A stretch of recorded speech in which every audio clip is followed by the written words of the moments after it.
በስመ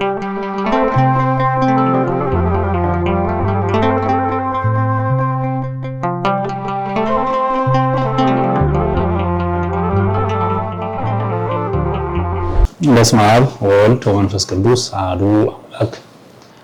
የተከበራችሁና የተወደዳችሁ የሰው ልጆች በሙሉ ሰላም እግዚአብሔር ከእናንተ ጋር ይሁን።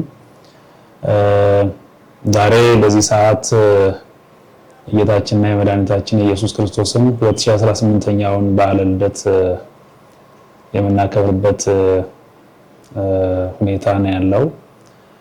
በዓሉን በሚመለከት በተለይም ሁለት ዋና ዋና ነገሮችን በተመለከተ ሊያስተምሩን ሊነግሩን በመካከላችን አንድ ሊቅ አሉና ዕውቀትም ልምድም እንዳለው ሰው የኢየሱስ ክርስቶስን ልደት በሚመለከት ሊያስተምሩን ያላቸውን ሁሉ ሊያስተምሩን በመካከላችን ተገኝተዋል።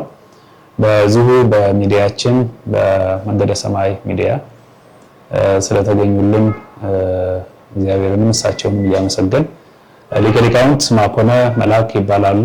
በባህር ዳር ሀገረ ስብከት በሁለት ኃላፊነት ላይ ነው እያገለገሉ የሚገኙት። በሀገረ ስብከት በመምሪያ ደረጃ የጉባኤ ሊቃውንት መምሪያ ኃላፊ ናቸው።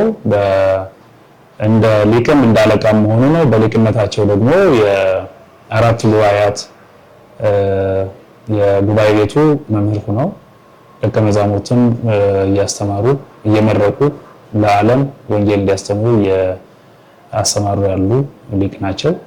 ዛሬ በሚዲያችን ሊያስተምሩን ተገኝተዋል። እንኳን አደረሰዎት ሊቃችን በመካከላችን ተገኝተው ሊያስተምሩንም ስለፈቀዱ አመሰግናለሁ። ልደተ ክርስቶስን በሚመለከት የተወሰኑ ጥያቄዎችን ባነሳለሁት ደስ ይለኛል። ልደተ ክርስቶስ እንግዲህ 2018 ዓመታት ተቆጠሩለት።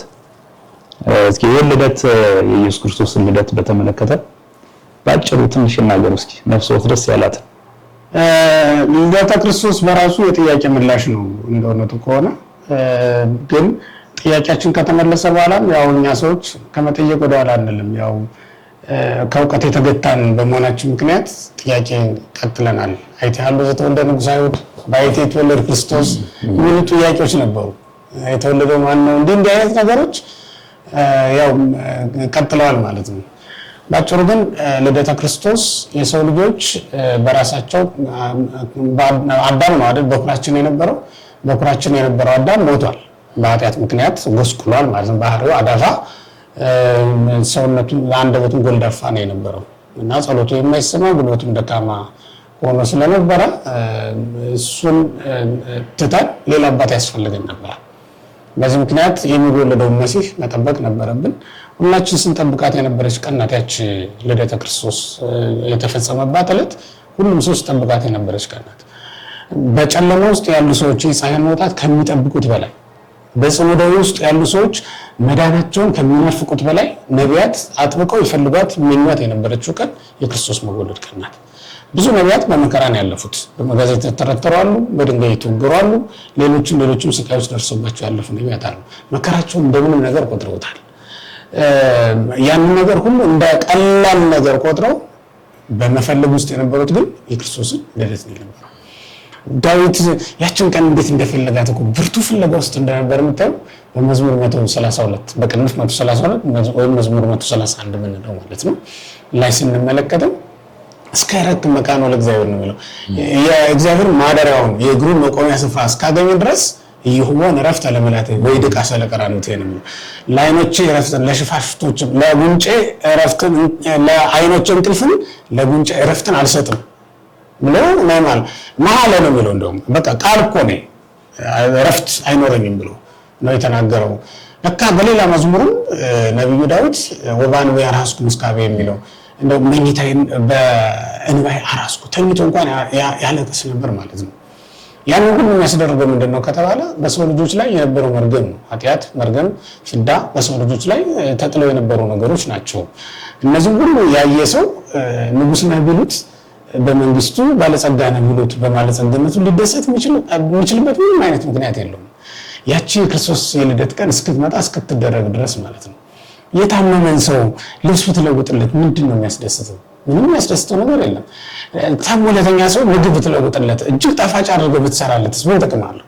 ምንም ጥቅም የለውም አይበላውም እና ህይወቱን ሊቀይርለት በፍጹም አይችልም። አሁን የገጠማቸው ነገር እንደዚያ ነው የነበረው። እነሱ ተሰበሰቡ፣ ትንቢት ተናገሩ፣ አምልኮተ እግዚአብሔርን አስቀጠሉ፣ ቤተ መቅደስ ሰሩ፣ ከግብፅ ወጥተው የተስፋይቱ ምድር ወረሱ፣ ቃል ኪዳን ተቀበሉ። ምንድን ነው ጥቅሙ? ምንም ጥቅም የለውም።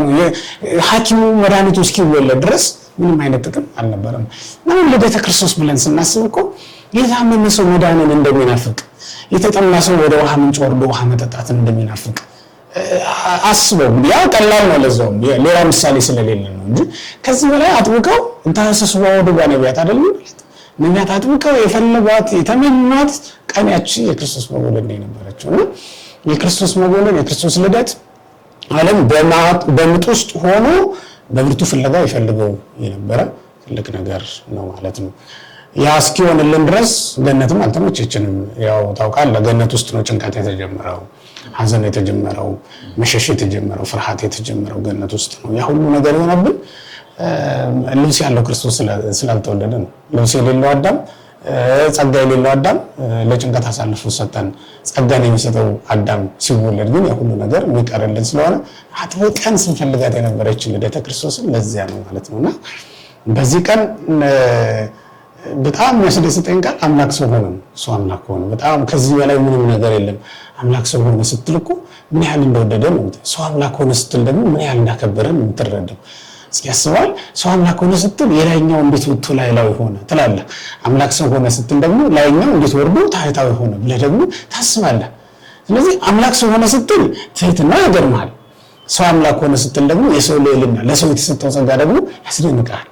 እና በጣም በሚገርም እና በሰው አይምሮ ሊወሰን የማይችል ነገር ስለሆነ እየተገረምክ የምታሳልፍበት ቀን ቢኖር ይሄ ቀን ሌላ ልትለው የምትችለው ነገር ሁሉ ሊያሳጣህ የሚችል ቀን ማለት ነው።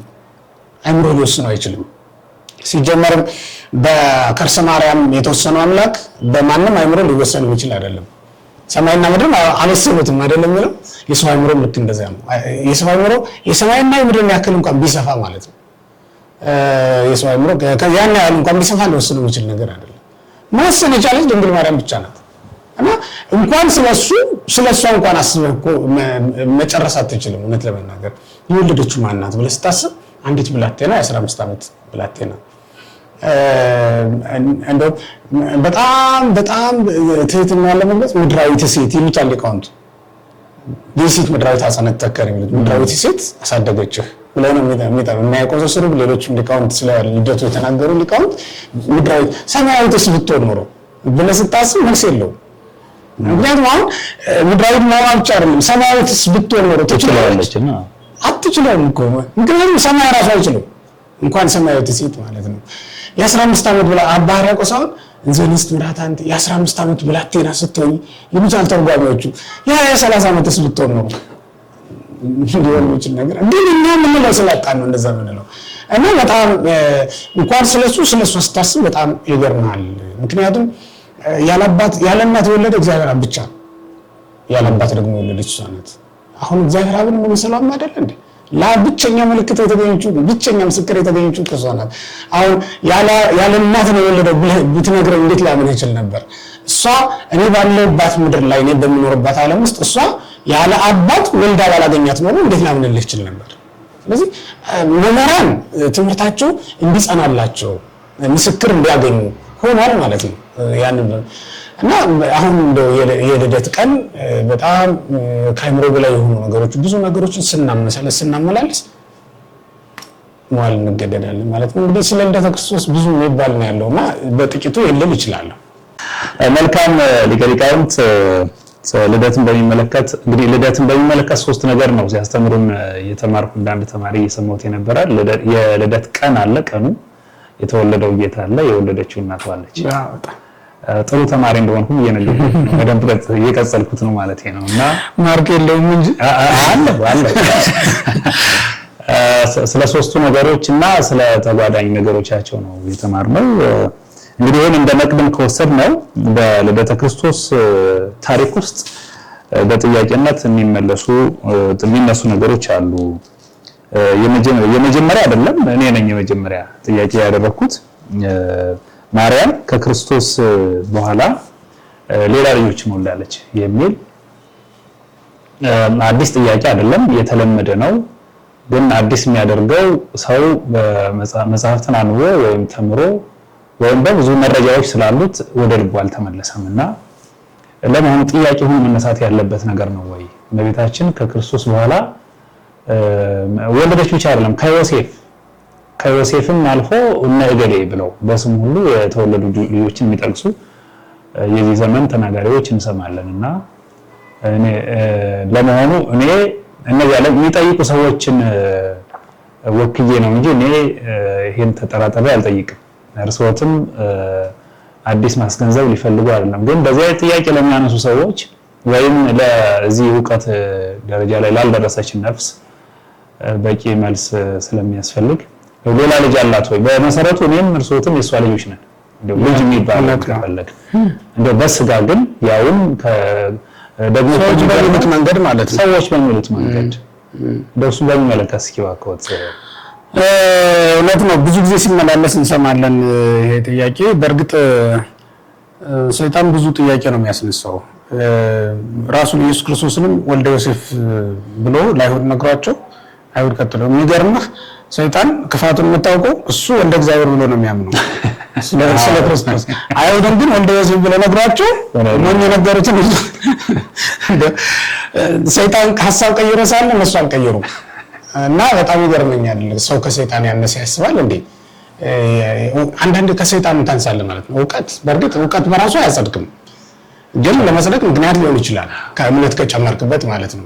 እና ፍቅር ከጨመርክበት እምነት ወደ እውቀት ወደ ጽድቅ ሊመራ ይችላል።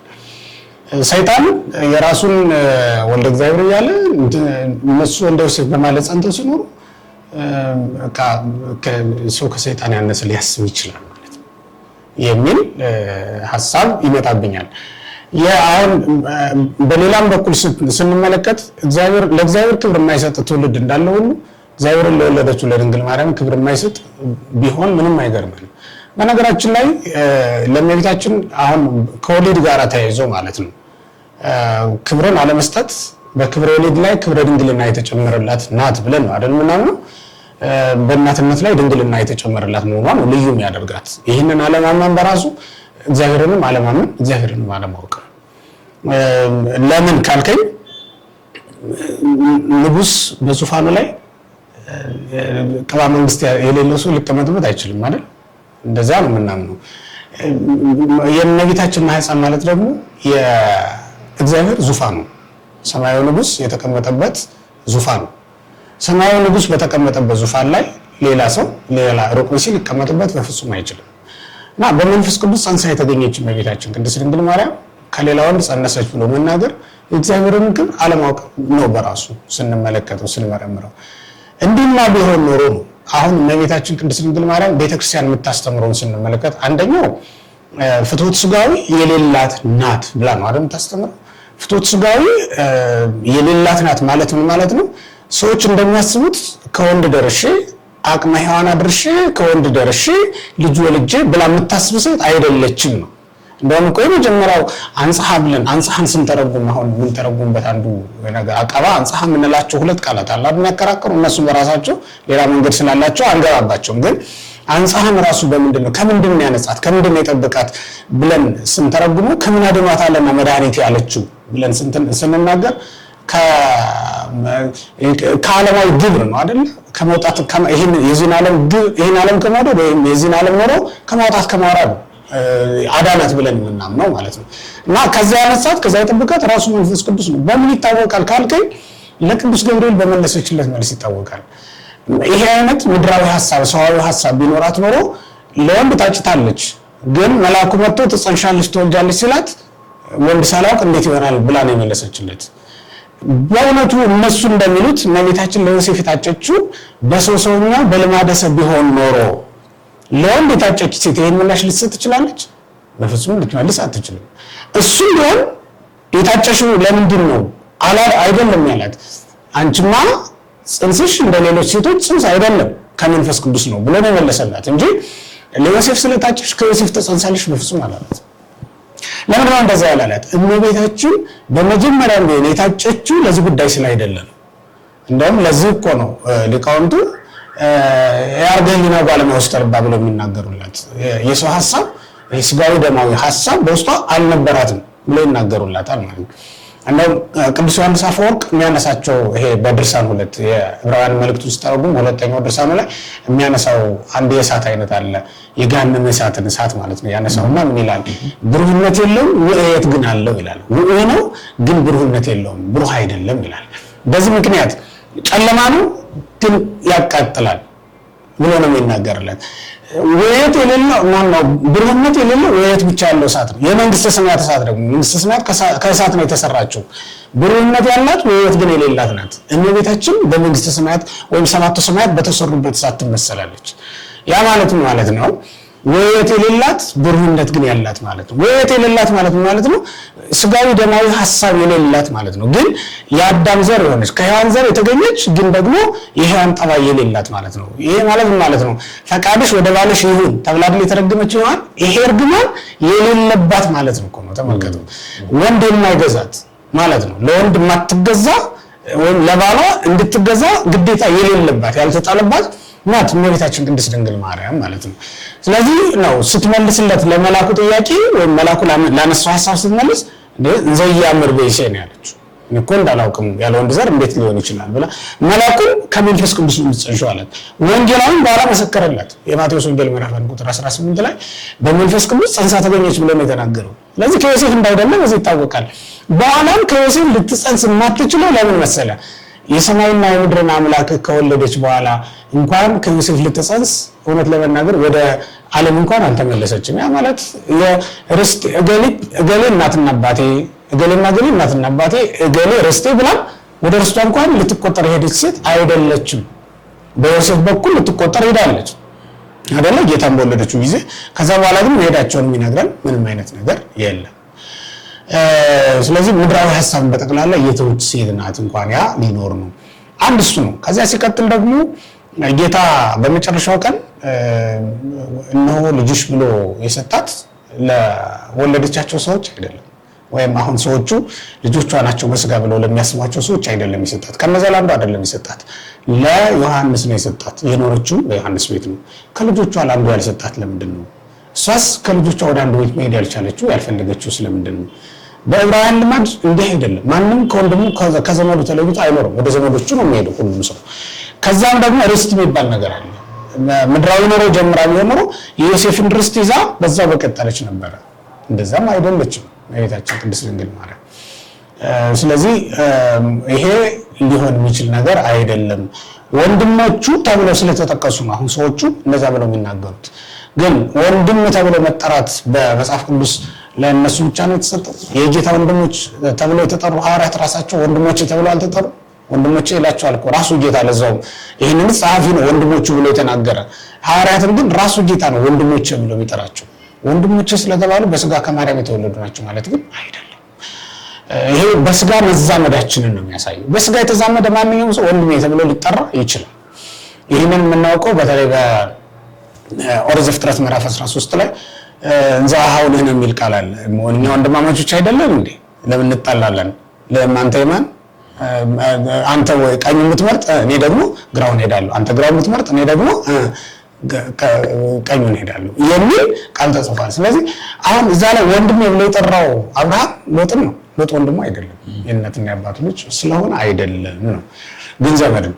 ለዚህ ዘመድም ወንድም ተብሎ ሊጠራ ስለሚችል ብቻ ነው ያ ነገር የተደረገው ነው። ስለዚህ ምንድነው ምክንያቱ ነው? አሁን እንደዚህ በየጊዜው ማያባራ ጥያቄ ሆኖ የሚነሳው ከምን የተነሳ ነው?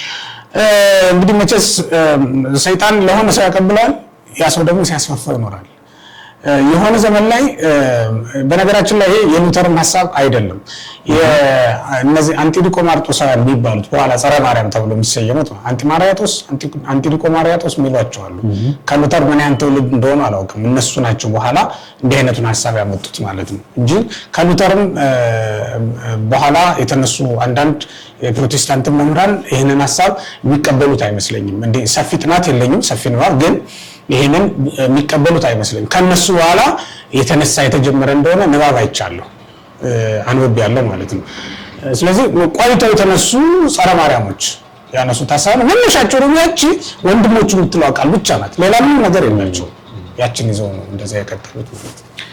ቃለ ያሰማልን ሊቀ ሊቃውንት። ሌላው ጥያቄ ኮከብ መርሆሙ ወአብጽሖሙ እስከ ቤተልሔም የሚል ገጸ ንባብ አለ። ኮከብ ነው መልአክ ነው?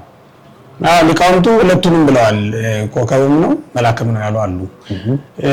መልአክ ነው ያሉበት ምክንያት እሱን ልዘርዝር። በመጀመሪያ መልአክ ነው ያሉበት ምክንያት ቀን ስለሚገለጥ ነው። ኮከብ በልማዱ ቀን ስለሌለ አሁን ቀን ላይ አይታይም፣ በብርሃነ ፀሐይ ስለሚሸፈን በቀንም በሌሊትም ተገኝቶ ይመራቸው ስለነበረ ይሄማ ኮከብ ሳይሆን የእግዚአብሔር መልአክ ነው ብለው ሰይመውታል ማለት ነው። እሱ ብቻም አይደለም፣ በቆመው ዝቅ ብሎ ይመራቸው ነበር። የኮከብ ስፍራ በሰማይ ነው። ይሄ ግን ዝቅ ብሎ ይታያቸውና ይመራቸው ስለነበረ ለነሱ በሚስማማ መልኩ ኮከብ ሳይሆን መልአክ ነው ብሎ የተናገሩበት ትርጓሜ አይቻለሁ። እኛም ትርጓሜ ላይ አለ፣ ሌሎችም ተርጓሚዎች ይሄንን ቃል ተቀብለውት አስቀጥለውታል። ግን ኮከብ ነው ብንልም አያፈርስብንም። ለምን መሰለ እንደዛ ብለው እግዚአብሔር የቀደሙትን ሰዎች በምልክት ነው ይመራቸው የነበረው። እነዚህ ሰዎች የበለዓም ልጆች ናቸው። በለዓም ደግሞ ትንቢት የተናገረው ኮከብ ይሰርቅ ያዕቆብ ብሎ ነው። የሚወለደውን ክርስቶስን ኮከብ ብሎ ነው የጠራው።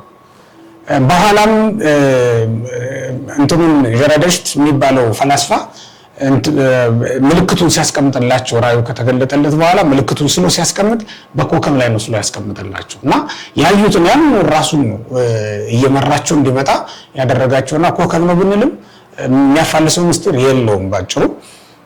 ሆኖም እግዚአብሔር የላከው ማንኛውም ነገር መልአክ ተብሎ ሊጠራ ይችላል እና ኮከቡን በራሱ መልአክ ብሎ መጥራት ይቻላል ማለት ነው።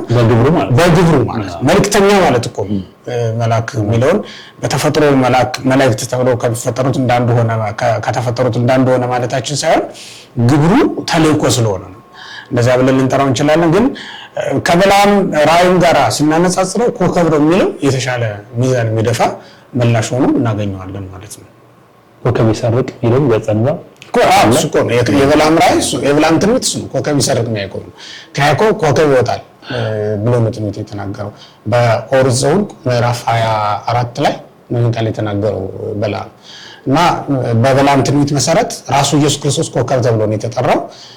ዮሐንስም በራእዩ የንጋት ኮከብ ይለዋል። ኢየሱስ ክርስቶስን የንጋት ኮከብ ብሎ ስለሚጠራው ራሱ ክርስቶስን የተጠራበት ስያሜ ነው። ስለዚህ ለነዚህ ሰዎች በዛ እየተመሩ እንዲመጡ አድርጓቸዋል ነው። ሌላ ምክንያቱም የሚጠቅሱ ሰዎች አሉ። እነዚህ ሰዎች ፈላስፎች ስለነበሩ ምህዋረ ከዋክብትን በሚገባ ያጠኑ ናቸው። ይሄ ስነ ከዋክብት ያጠኑ የስነ ፈለክ ተመራማሪዎች ናቸው በዚያ ዘመን ማለት ነው። በዛ ምክንያት ከዋክብትን ያመልኩና ይከተሉ የነበሩ ሰዎች ናቸው።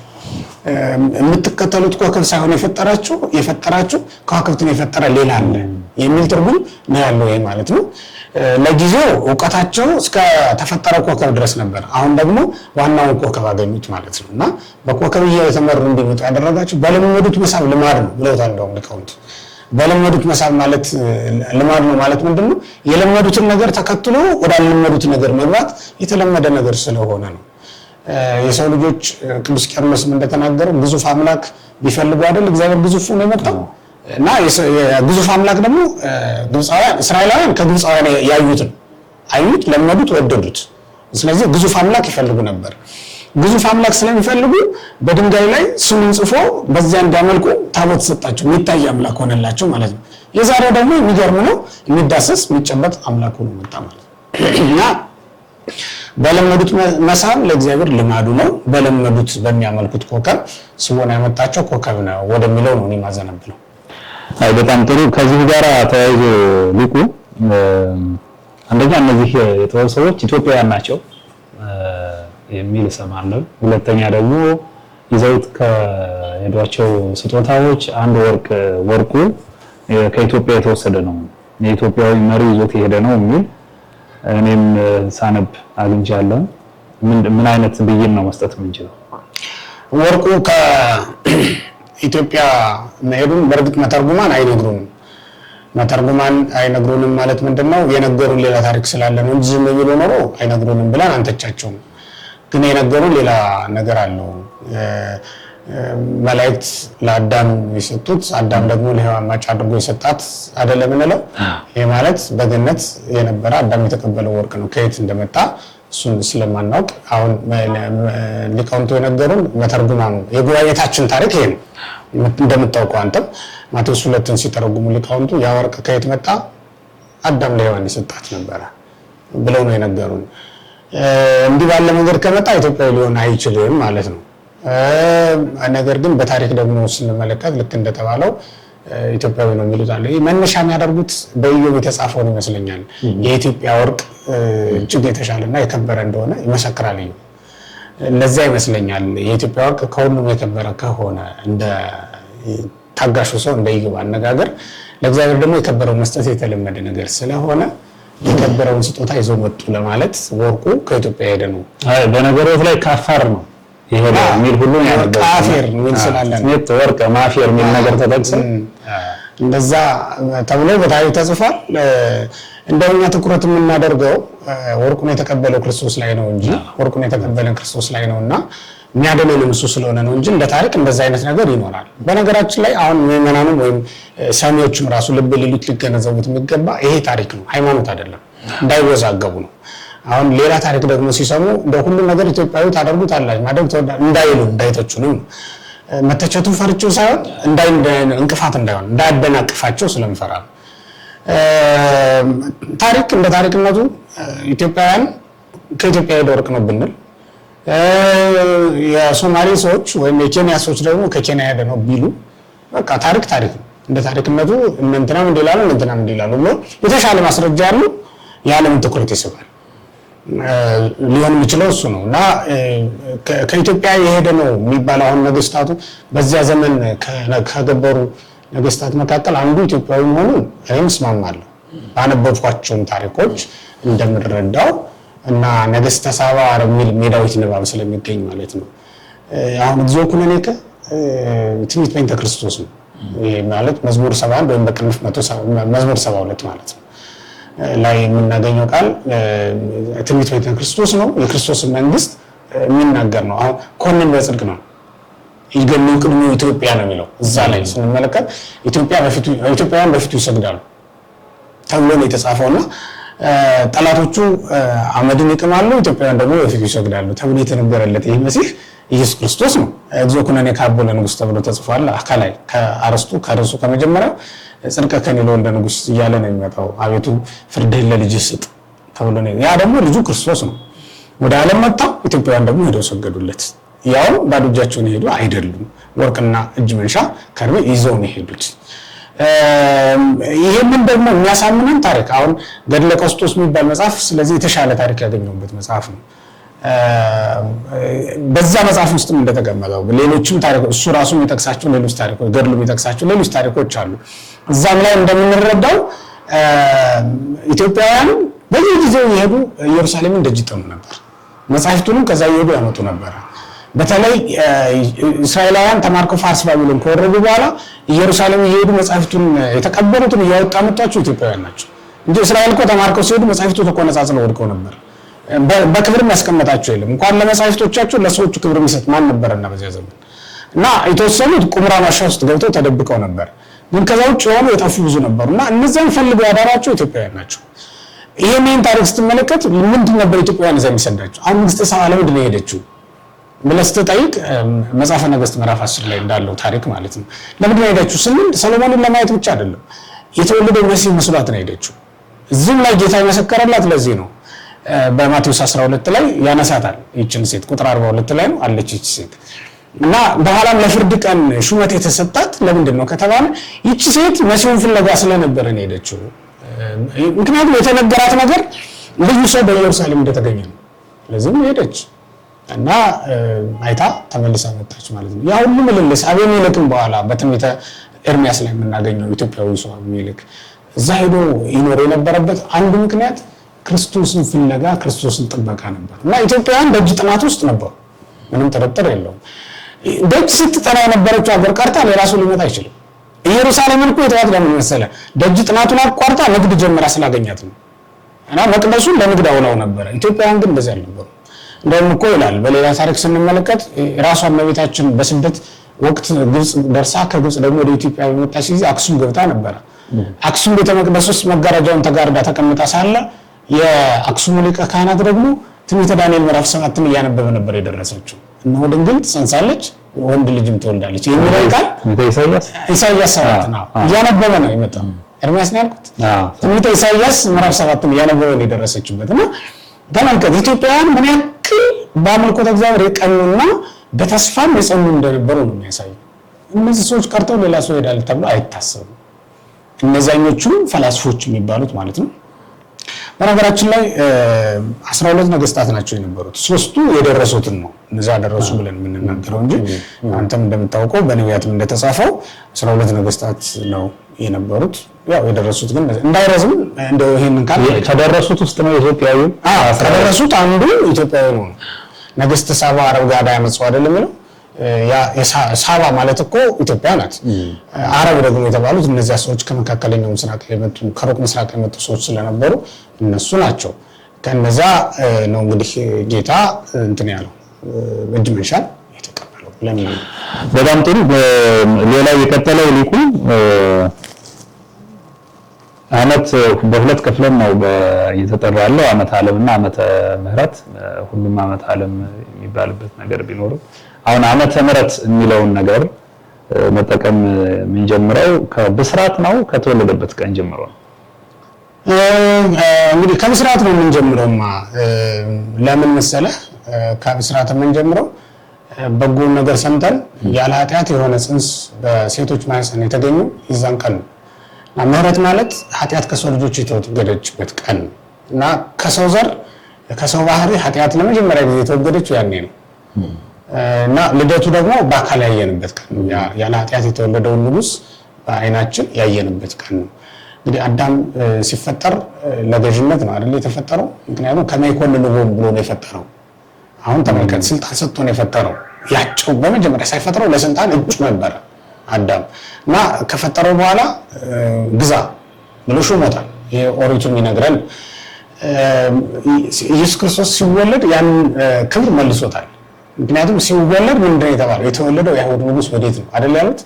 ስለዚህ ሲወለድ ምንድነው? ንጉስ ነው። ኑሮ የተሾመ አይደለም ማለት ነው። አዳም ልክ እንደዛ ነው። ኑሮ አይደለም የተሾመ። በቃ ሲፈጥረው ለዚህ አይነት ነገር ዓላማ አጭቶ ነበር የፈጠረው። ወዲያውኑ ሾመ ብለን ነው የምንናገረውና ያ ክብር የተመለሰው በማህፀነ ማርያም ጌታ ሲያደርግ ጊዜ ጀምሮ ስለሆነ ምህረት ያን ጊዜ ወደኛ መጣለች ተሰጣለችና ምህረት ማለት እኮ ትርጉሙ ምጽዋት ማለት ነው አይደል? ወይ ምጽዋት በራሷ ምህረት ተብላ ትተረጎማለች። ምጽዋት አበድር መስዋዕት ምህረት የሚለው የተወሰደ ነው። ምጽዋት አበድር መስዋዕት የሚለውን መስዋዕትን አይደለም ምህረትን እወዳለሁ ብለው ተርጉመውታል። እና ምጽዋት ምህረት ናት፣ ምህረትም ደግሞ ምጽዋት ናት። እግዚአብሔር ልጁን የሰጠበት ያች ቀን ናት እኮ ለኛ። እስመ ከመ ዘአፍቀረ እግዚአብሔር ለዓለም፣ እንዴት ደስ ይላል ይሄ ቃል። እግዚአብሔር ዓለሙን እንዲሁ ወዶታልና ይላል። ምን አደረገለት ትለኝ እንደሆነ ወልዶ ዋህደ መጣው ወሀበ ቤዛ ለኩሉ፣ አንድ ልጁን ሰጠ እና ልጁን ለስጋ የሰጠ በጽንስ ያደረበት ጊዜ ላይ ነውና ያ ቀን የምህረት መጀመሪያ ነውና ዓመተ ምህረት ብለን እንጠራዋለን። ዘመነ ወንጌል የምንለው ስጋውን ደሙን የሰጠበት ቀን ነው። ዘመነ ምህረት የምንለው ደግሞ የተጸነሰበት እግዚአብሔር ሰው የሆነበት ቀን ነው ማለት ነው። የመጨረሻ ጥያቄ በዓሉን አሁን ስናከብር የገና በዓል ነው የልደት በዓል ቢባል ነው የሚሻለው? እና እዚያም ጋር ተያይዞ የገና ጨዋታ አለ። የገና ጨዋታ ሃይማኖታዊ ነው? ብንጫወት ገና እኔም እርስዎትም ወጥተን እንጸድቃለን? ባንጫወትስ ተጠያቂ ነው ለመሆን የምንችለው? ጨዋታ መጫወትም አለመጫወትም ለጽድቅና ለኩነኔ የሚያበቃ ጉዳይ አይደለም። ምናልባት ጌና ብለው ይጠሩታል። ይሄ በግሪክኛው ይመስለኛል። ምን ማለት ነው ጌና ማለት? ትርጉሙን በደንብ አላውቀውም እውነት ለመናገር ማላውቀውም ባልናገር ይሻላል። ግን ጌና ዘወቱ ልደተ ክርስቶስ ብለው ነው የሚፈቱት። ይሄ ማለት ምናልባትም እንግዲህ ሲፈታ ልደተ ክርስቶስ ወይም የጌታ ልደት ማለት ሊሆን ይችላል። ግን በስንክሳራችን በዓለ ጌና ዘወቱ ልደተ ክርስቶስ ብለው ነው የሚፈታው ማለት ነውና ዘወቱ ልደተ ክርስቶስ ብለን ልናልፈው እንችላለን። የቋንቋው ባለሙያዎች ቋንቋው የሚያውቁ ሰዎች ደግሞ በሚገባ ቢፈቱልን ኮሜንት ላይ ቢያስቀምጡልን እንማርበታለን። እንደው ቃላቱ ግን አሁን የገና እንኳን ለገና በዓል እንኳን አደረሳችሁ ከማለትና ለልደት ጄና ሚለውን ይዘው ነው እና ግን በመጻሕፍቶቻችን 28 ነው ጄና ብለን የምንጠራው 29 ዘንድ በክርስቶስ እንላለን። ግን ያው ለገና በዓል እንላለን። ያው ለምንድን ያን ጄና ሚለውን እንዳለ ወስደ ነው ለገና በዓል እንኳን አደረሳችሁ ብለን እንጠራራበታለን። ኖርም አይደለም እንዲሁ ዝም ብለን እንኖርበታለን ማለት ነው። ከጨዋታው ጋር ጨዋታው ለምን ይመጣ? እንግዲህ ጨዋታው የመጣ የሚመስለኝ ጨዋታው የእረኞች በዓል ነው በዓሉ። ለዚህም ነው ገና ጨዋታ አይቆጡም ጌታ ይባላል ከናባባሉ። የዛን ቀን ባሪያ ጌታውን ሳያስፈቅድ ገረድም እመቤቷን ሳትጠይቅ ሊዝናኑ ዘመድ ሊጠይቁ ይችላል። የነፃነት በዓል ነው አንደኛው ምክንያት። ሁለተኛው ደግሞ የድሆች በዓል በዓሉ በራሱ ባለጸጎቹ ነገስታት እንዳከበሩት ሁሉ ድሆቹ እረኞችም ዘምረውበታል የዛን ቀን ማለት ነውና ለሁሉም የሚሆን በዛም ላይ የተወለደው ራሱ እኮ ንጉስም ነዳይም ነው።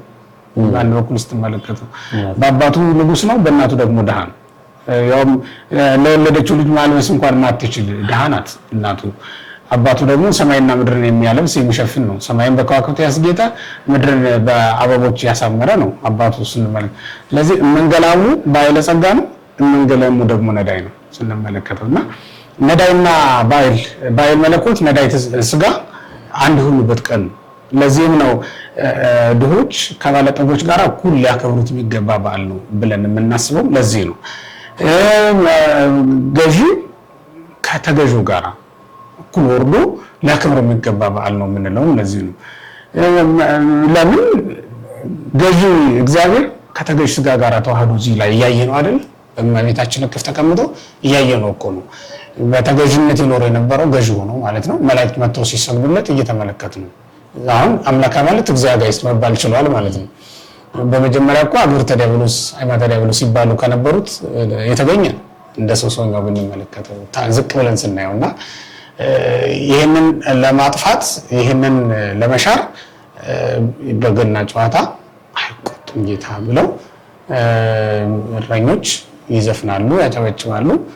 በዚህ ቀንም ሁሉም በነፃነት ይሄንን በዓል በደስታ የሚያከብረው ሆኗል ማለት ነው። የሚያምኑትም የማያምኑትም በጣም የሚገርመው ነገር የማያምኑትም አሁን በመላው ዓለም በተለይ በምዕራቡ ዓለም ስንሄድ ሃይማኖቱ ጠፍቷል።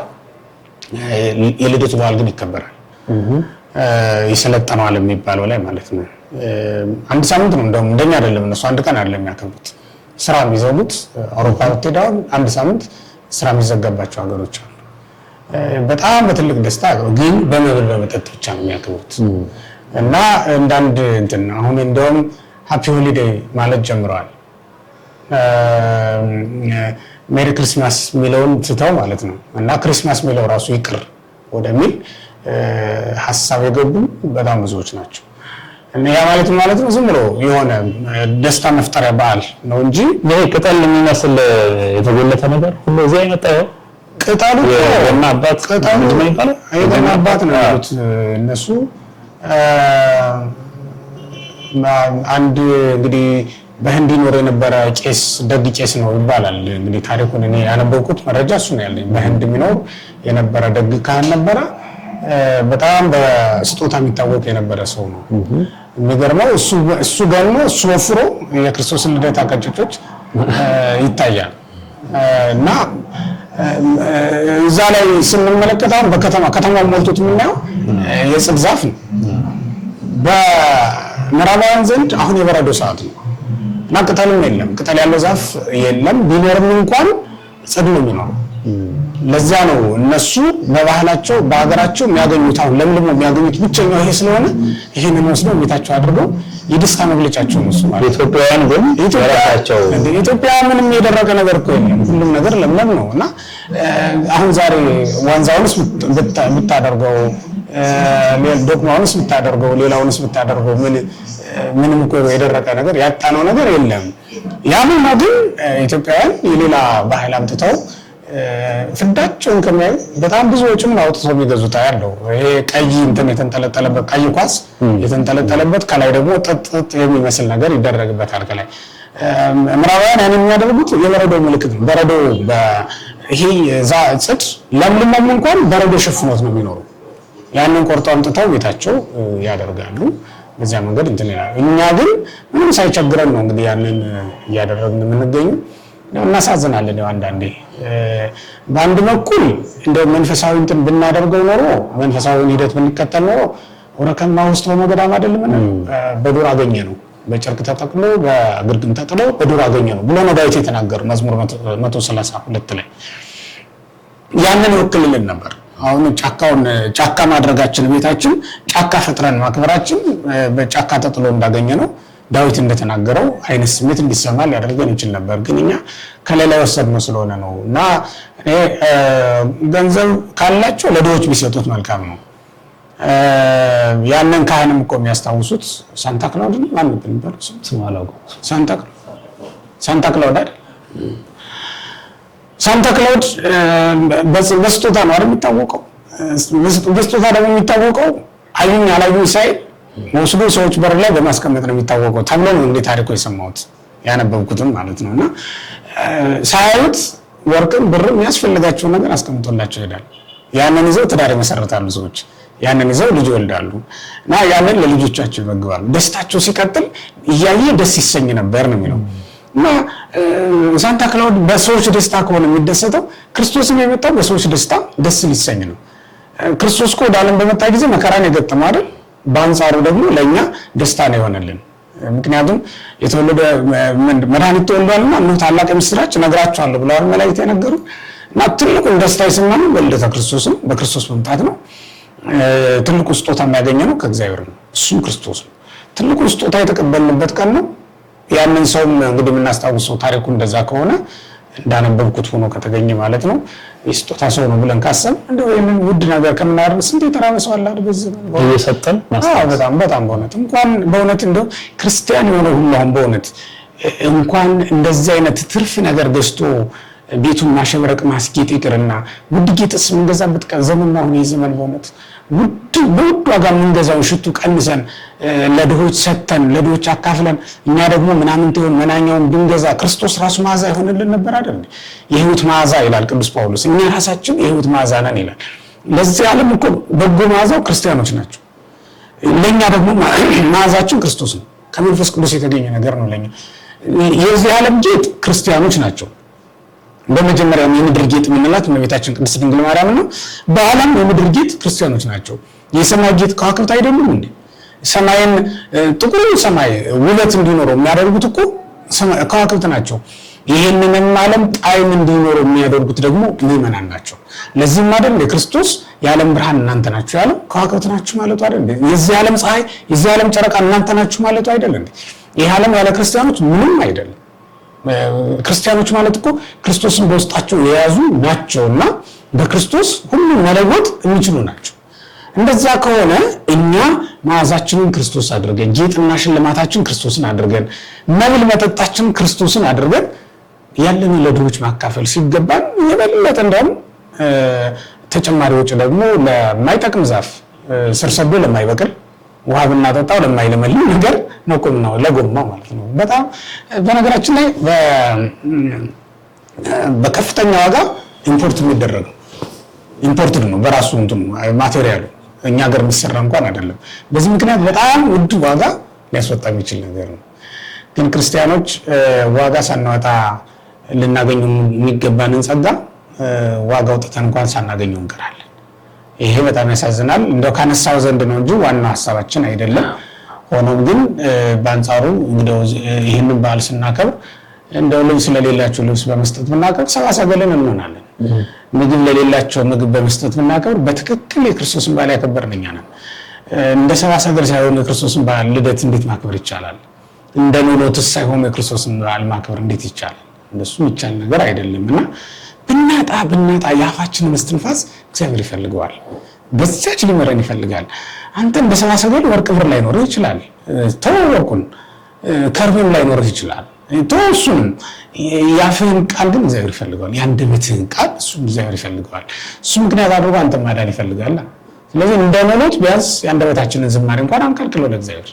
በዚህ ዘመን በዚህ ቀን ረቡዕ ኖሎት አይኮትቦ መላእክት እያልን መዘመር ይኖርብናል ለማለት ነው። እግዚአብሔር ይስጥልኝ። ክብር ይስጥልኝ ሊቀ ሊቃውንት። ጠቅለል ባለ መንገድ ግን ጥቅል ይዘት አለኝ ምለው አለኝ ካሉ ማለትና ማስተላለፍ ይችላሉ። በተለይ እንኳን አደረሳችሁ ይሆንልኝ። እንኳን አደረሳችሁ። እንግዲህ የመንገደ ሰማይ ዩቲዩብ ተከታታዮች ሚዲያ ነው ዩቲዩብ ያው ነው ስመጥለት ከሆነ በጊዜው እንግዲህ የመንገደ ሰማይ ዩቲዩብ ተከታታዮች እንኳን አደረሳችሁ ለጌታችን ለመድኃኒታችን ለኢየሱስ ክርስቶስ የልደት በዓል ማለት እፈልጋለሁ። ይሄ ቀን አዲስ ሰው በምድር ላይ የተወለደበት ድንግል ልጅ ታቅፋ የታየችበት ልጅም ታቅፋ ድንግል ሆና የተገኘችበት በጣም አስደናቂ በዓል ነው። መላእክት ከሰማይ የወረዱት ያለ ምክንያት አይደለም። መለኮት በስጋ ስለተወለደ ነው። እረኞች ከመላእክት ጋር የዘመሩት ያለ አንዳች ምክንያት አይደለም። በተወለደው ሕፃን በኩል መላእክትንና ሰዎችን የሚያዛምድ ምክንያት ስለተገኘ ነው። መለኮት ሰማያውያን ዘመዶችን መላእክቱን ይዞ መጥቶ ከኛ ጋር አዛምዳቸዋል። ትስብእትም በእመቤታችን በኩል ያገኘው ማለት ነው። ጌታ የነሳው በእመቤታችን በኩል ሁላችንም ደግሞ የእግዚአብሔር ዘመዶች ሆነናል። ስለዚህ በሰማያዊና በምድራዊ መካከል ድንበር የጠፋበት ታላቅ ቀን ነው እያከበርን የምንገኘው ማለት ነው። በዚህ ሚዲያ ስላገኘኋችሁ እጅግ በጣም ደስ ብሎኛል።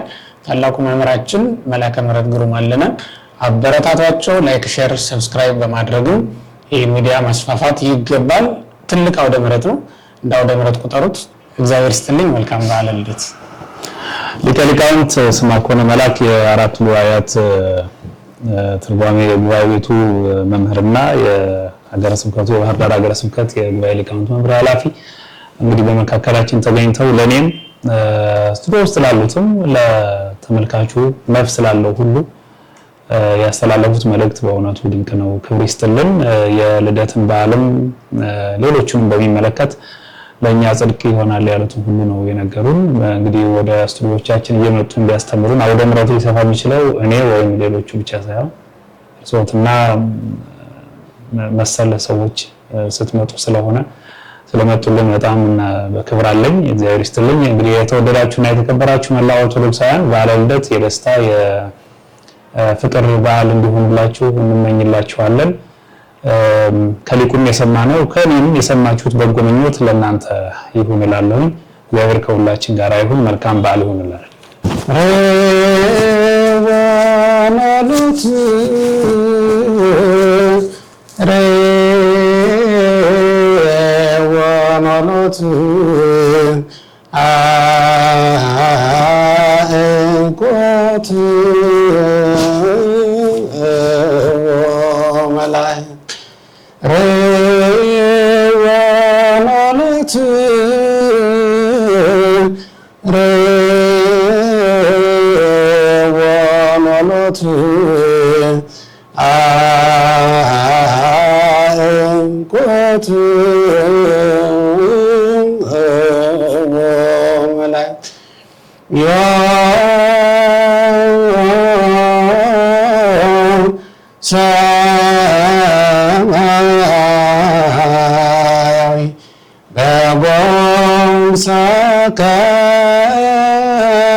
ቅድስት ድንግል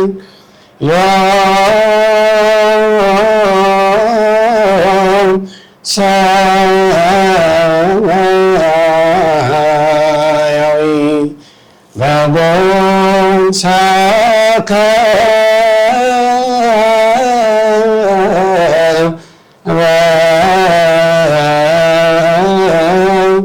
ለዘ